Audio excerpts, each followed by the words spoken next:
Hola, ¿qué tal a todos? Yo soy Liga Poronga y bienvenidos al 11º capítulo de nuestra saga sobre la historia de los mundiales. La 10ª edición de la Copa Mundial de la FIFA tendría un retorno a Europa y en una zona muy especial, no solo por su escenario, sino también por el contexto político que envolvió a este torneo. Suscríbete a Liga Poronga y recibirás mucho contenido informativo y ameno del fútbol y todo tipo de temas. Espero que el contenido sea de tu agrado.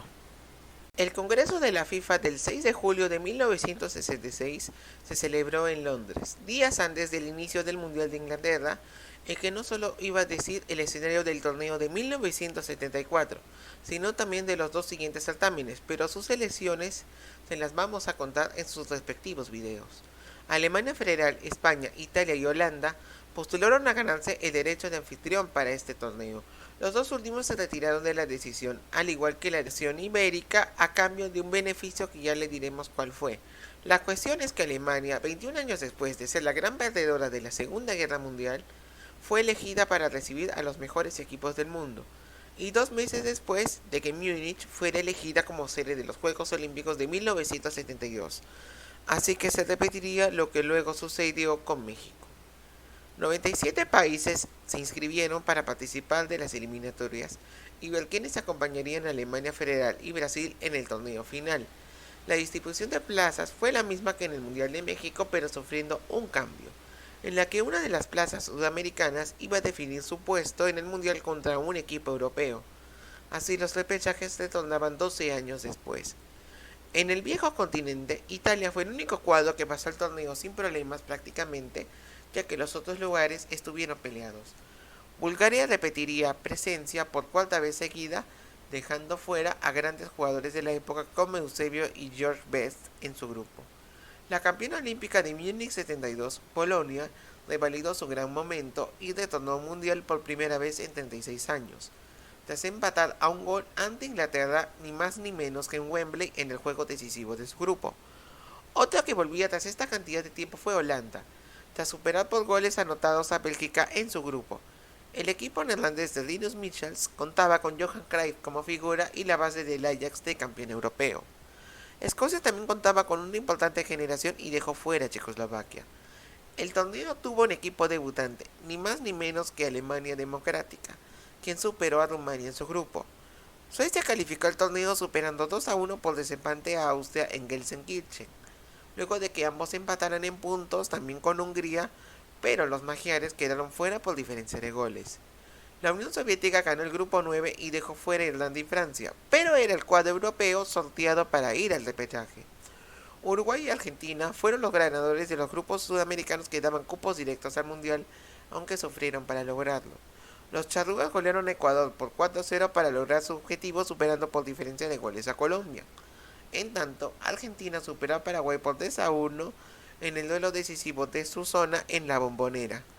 En tanto, Chile fue elegido para acudir al repechaje tras superar a Perú, ganador del premio Fair Play en México por 2-1 en un desempate disputado en Montevideo. La zona norteamericana tuvo un ganador sorpresivo en un nuevo formato, ya que se definió mediante hexagonal.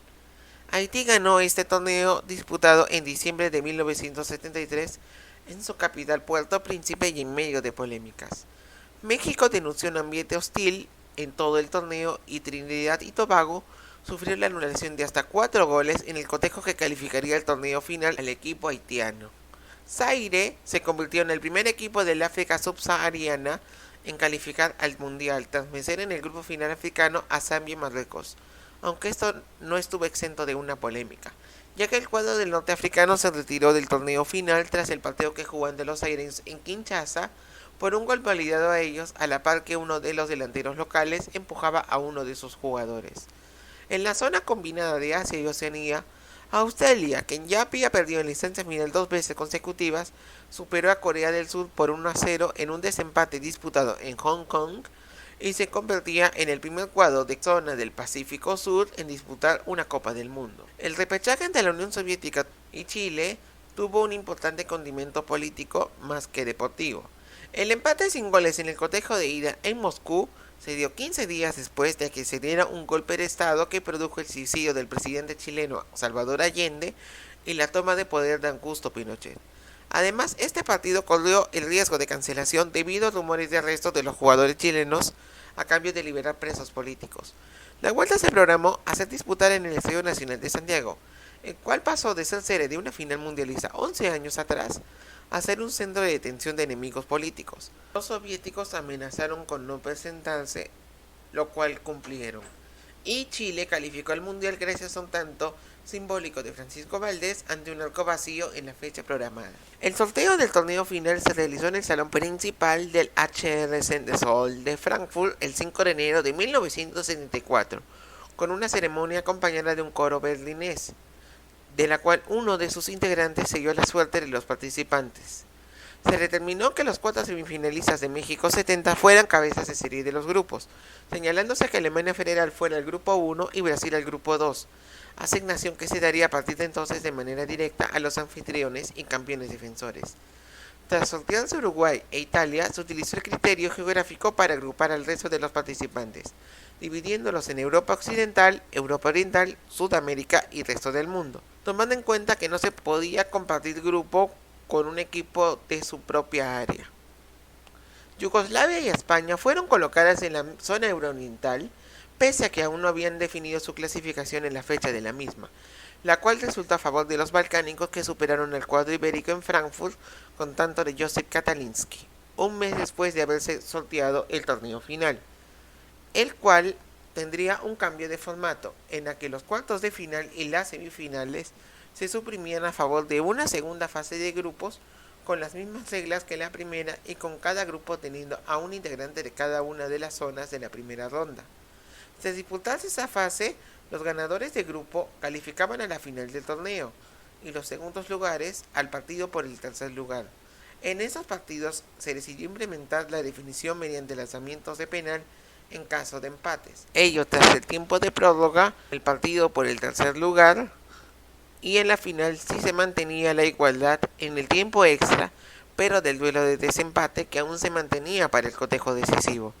Asimismo, se determinó que hubiera un partido inaugural al estilo del 70, pero con la presencia del debut del campeón anterior ante su rival turnado. Otra novedad estaba en el trofeo que se le iba a dar al campeón. Con el trofeo Jules Rimet ya en manos de Brasil por la eternidad, se tuvo que hacer una nueva copa. Para ello se hizo un concurso que tuvo más de 50 propuestas, siendo la ganadora la del italiano Silvio Cazzanica, producida en la localidad milanesa de Palermo Dugnano y que tenía 2 figuras humanas sosteniendo la tierra, todo bañado en oro y con placas para ser llenadas hasta el año 2038, aunque con modificaciones para su cuidado. Y hablando de este término, el torneo tuvo una alta dosis de medidas de seguridad para que no se diera lo ocurrido en la Olimpiada de Múnich, cuando se produjo un atentado contra los miembros de la delegación israelí y que causó la muerte de 11 deportistas, hecho a cargo de un grupo terrorista palestino. En cuanto a los estadios, Alemania Federal eligió 9 ciudades para albergar el certamen. Entre las sedes elegidas destacan el Estadio Olímpico de Berlín Occidental, enclavado en medio de la Alemania Democrática, y el también Olímpico de Múnich, sede de las Olimpiadas del año 72. También se eligió al Neckarstadion de Stuttgart, el Parkstadion de Gelsenkirchen, el Rheinstadion de Düsseldorf, el Waldstadion de Frankfurt, el Volksparkstadion de Hamburgo, el Niedersachsenstadion de Hannover y el Westfalenstadion de Dortmund. 31 árbitros fueron elegidos para ser parte del torneo y se eligió a 2 hermanitos como mascotas del torneo, las cuales fueron llamadas Tip y Tap, con las siglas WM74, y que buscaban la unidad del pueblo germano. Fußball ist unser Leben se convirtió en la canción oficial del certamen gracias a las voces del equipo alemán y escrita por Jack White. El cuadro anfitrión debutaba el 14 de junio de 1974 con un triunfo ante Chile en Berlín gracias al tanto de Paul Breitner, duelo válido por el grupo 1. En este cotejo se daría la primera expulsión mediante tarjeta roja de la historia del torneo mediante Carlos Caselli del cuadro sudamericano. Y me dirás, ¿no que las rojas se implementaron en México 70? Bueno, pues en ese torneo no hubo expulsado alguno. Al día siguiente, la otra Alemania debutaba en la historia del torneo, triunfando 2-0 ante Australia en Hamburgo. Cabe precisar que el cuadro del este alemán estuvo rodeado de rumores de un posible retiro del torneo, pero que fueron negados de inmediato por representantes de la nación oriental. Los germanos occidentales, quienes también eran los vigentes campeones de Europa, vencieron 3-0 a Australia en su segundo partido, en tanto los orientales empataron a un gol con Chile. Para la tercera fecha, Australia y Chile empataron sin goles, dándole el pase a la próxima ronda al cuadro oriental, junto al occidental que ya lo había logrado en la victoria ante Australia. Con esto, el duelo de las dos Alemanias en Hamburgo era uno para definir al ganador de grupo y se le conoció como la batalla de la Guerra Fría. Además es el primer duelo oficial entre ambos países en el fútbol. Con la presencia de fuertes medidas de seguridad, hubo helicópteros rondando el estadio durante todo el match. Además, espías en las 4 tribunas y redadas en los alrededores, donde eran llevados todos los sospechosos de algún delito. En lo futbolístico, un tanto de Jürgen Sparwasser a 13 minutos del final le dio el primer lugar de grupo al equipo germano oriental y que se convertiría en el triunfo más importante de su historia futbolística. Brasil empezaba la defensa del título empatando sin goles ante Yugoslavia en Frankfurt por el grupo 2. El cuadro de Mario Zagallo llegaba con Rivellino y Elcinho como figuras principales, pero ya no contaban con Pelé, el cual ya se había retirado del cuadro verde amarelo, curiosamente del mismo rival, pero en un amistoso disputado en el Maracaná en 1971. Pero volvamos al Mundial. Peter Lorimer y Joe Jordan anotaron los tantos de la victoria de Escocia ante la debutante Zaire en Dortmund, en su retorno a los mundiales por primera vez desde 1958. Y además de qué manera, obteniendo su primera victoria en el torneo y aprovechando las grandes figuras que tenía como Kenny Dalglish y el veterano Dennis Lowe. El único cuadro británico de la competencia empató sin goles ante Brasil en su segundo cotejo, haciendo que cuente con chances de clasificar a la segunda ronda y complicando al campeón del mundo que necesitaba de ganarle a Zaire. En tanto, Yugoslavia enfrentaba al campeón africano en Gelsenkirchen. En la previa del cotejo, los leopardos tuvieron una serie de problemas económicos a partir de que no se le pagó al plantel un dinero acordado por participar del torneo, y en un principio ellos pensaron en no jugar este partido como protesta. El cotejo lo terminaron perdiendo 9-0, destacando un hat-trick de Dusan Bajevic para el cuadro balcánico, quien anotaría el primer y último gol de este partido. Con ello los campeones africanos quedaban fuera y los otros 3 equipos tenían chances de clasificación. El marcador caló hondo en el gobierno zaireño y el presidente Mobutu Sese Seko envió a sus guardias dándole una amenaza de no volver a su país en caso perdieran por 4 goles o más ante Brasil. Bueno, esto no se cumplió, ya que si bien perdieron, no lo hicieron por 4, sino por 3 goles. Aunque sí nos dejó un hecho anecdótico.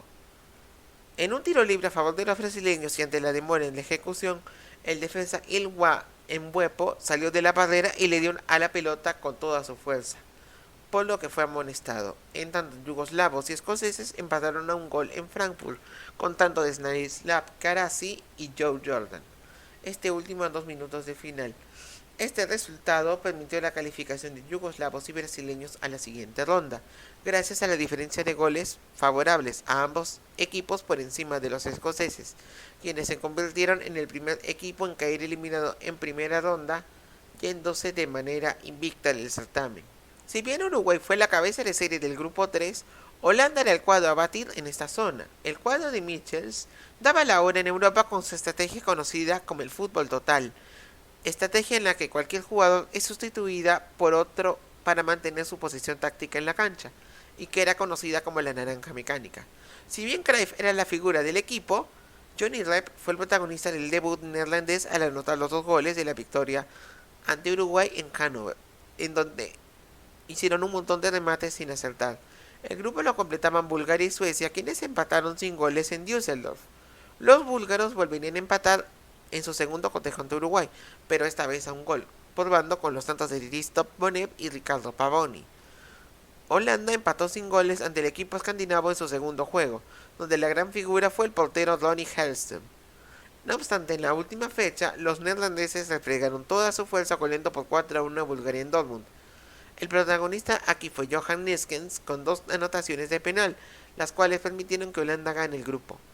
Quien también brilló con un doblete fue Ralf Edström, cuyos tantos fueron parte de la goleada sueca por 3-0 ante Uruguay, que se convertía en una de las excepciones del certamen al irse de Alemania con un solo punto. Los suecos entrarían a la siguiente ronda como segundos de grupo.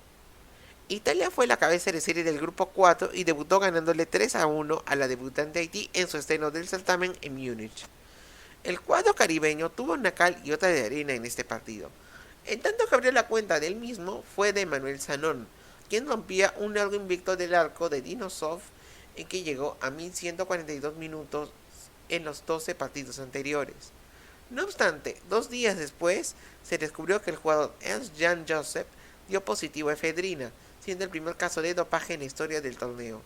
Por ello fue expulsado del cuadro haitiano y en su país sentenciado a 2 años de prisión, además de ser torturado por miembros de la Guardia Presidencial. Un doblete de Gregor Zlato y un tanto de Andrzej Salmach le dieron un debut triunfal a la campeona olímpica Polonia, quien venció 3-2 a Argentina en Stuttgart. Ambos jugadores, con doblete y triplete respectivamente, fueron las figuras del triunfo polaco ante Haití por 7-0, dándole el pase a la siguiente ronda como ganadores de grupo, debido al factor del empate que sostuvieron argentinos e italianos a un gol en un duelo definido con tantos albicelestes, los de René Hausemann y Roberto Perfumo, aunque este último fue en contra, y que fue dominado levemente por el albiceleste. En la última fecha, Italia necesitaba al menos empatar con Polonia para mantenerse con chances de clasificar. El delantero itálico Pietro Anastasi le ofreció $100,000 al polaco Kazimierz Dejna a cambio de empatar, lo cual rechazó, pero se incentivaron a una cifra menor ofrecida por un periodista a cambio de ganarles. Dejna marcó uno de los tantos del triunfo polaco y que sellaran que acabaran con puntaje perfecto. A la par, Argentina goleó 4-1 a Haití descargando el doblete de Héctor Yazalde. Por un tanto de diferencia se colocaron en la segunda posición, calificando a la próxima ronda. Así que un pequeño incentivo a los polacos combinado con la ayuda albiceleste dejaron fuera a la vigente subcampeona del mundo. La segunda fase se dividió en 2 grupos. El grupo A agrupando a los ganadores de los grupos impares y los segundos de los pares, y el grupo B con los demás equipos. Johan Cruyff, quien ya era jugador del Barcelona y figura del título de liga de ese año, apareció inspirado en el debut neerlandés ante Argentina por el grupo A, anotando un doblete en la goleada de 4-0 que le propinó el cuadro albiceleste en Gelsenkirchen. Uno de esos tantos fue considerado de antología. Rep y Ruud Krol anotarían los otros tantos naranjas. En tanto, Rivellino le dio la victoria a Brasil en su partido inicial ante Alemania Oriental en Hannover. En la segunda fecha se dieron duelos continentales con sendos triunfos de los ganadores de la fecha inicial. Niskens y Rob Rensenbrink le dieron el triunfo a Holanda ante los germanos orientales. Hannover albergó el primer clásico sudamericano de la historia de los mundiales, en el que Rivellino y Jairzinho le dieron la victoria brasileña 2-1 ante Argentina. Con ello, brasileños y neerlandeses se encuadraron en Dortmund para el duelo decisivo que iba a dar un finalista. Los tantos de Neskens y Cruyff fueron suficientes para que la naranja mecánica pasara por primera vez en su historia al partido decisivo del certamen, y le privaban a Brasil de la posibilidad de aspirar a obtener un cuarto título mundial. En tanto, alemanes orientales y argentinos empataron a 1 en un duelo sin mucha trascendencia para completar la zona.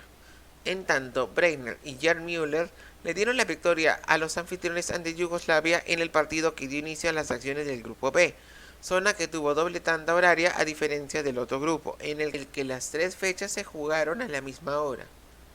Lato le daba la victoria a Polonia ante Suecia en el cotejo restante de la zona jugado en Stuttgart.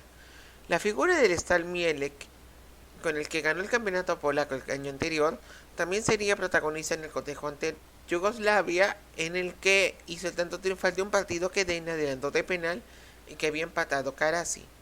Edström sorprendió a los alemanes en el cotejo ante Suecia poniéndose adelante, pero en un cotejo que tuvo 3 goles en 3 minutos durante la parte inicial del segundo tiempo, el cuadro teutón superó a los escandinavos 4-2, marcador que fue sellado por un penal de Uli Hoeneß. Al igual que el otro grupo, los 2 ganadores de sus duelos de las primeras fechas se iban a batallar por un partido para llegar a la final en Frankfurt. A 14 minutos del final, Gerd Müller le dio la victoria al cuadro local ante el equipo polaco, y no solo le daba el pase a la final, sino que se convertía en máximo goleador de la historia del torneo, empatando la línea de Jas Fontaine.